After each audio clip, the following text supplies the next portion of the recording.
সুপ্রিয় দর্শক শ্রোতা, আজ আমরা এসেছি সিরাজগঞ্জ জেলার কাজীপুর উপজেলার রতনকান্দি গ্রামে ব্রাক ভুট্টা বীজ যুবরাজের ক্ষেত পরিদর্শনে।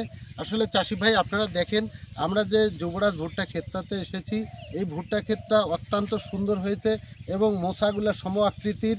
এই ভুট্টা ক্ষেতে ডাল কেটেছে, ওনারা ভুট্টার মোসা উঠাচ্ছে, এমন অবস্থায় আমরা এসেছি।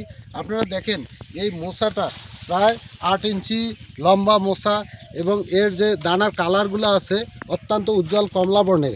আর আমরা যদি একটা মোসা ভেঙে দেখি, আসলে ভিতরে যে র্যাকেশটা আছে আপনারা দেখবেন এই র্যাকেশটা অত্যন্ত চিকন এবং চিকন হওয়াতে এর ফলনটা বেশি হবে এবং উজ্জ্বল কমলা বর্ণের ভুট্টা বাজারে চাহিদা বেশি।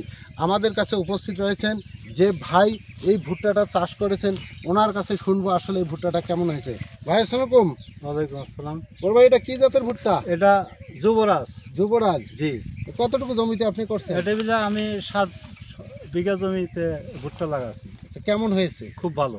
আপনি কি খুশি তাতে? হ্যাঁ, তাতে খুশি। আমি আগামী বছর, গত বছরও করছিলাম, এবছরও করছি আর কি। আচ্ছা আচ্ছা, তাহলে আপনার এলাকায় যে কৃষক ভাইরা আছে তারা আপনার ভুট্টাকে দিয়ে কি বলে? তাতে এটার ফলন ভালো, এটাই বলছে সবাই।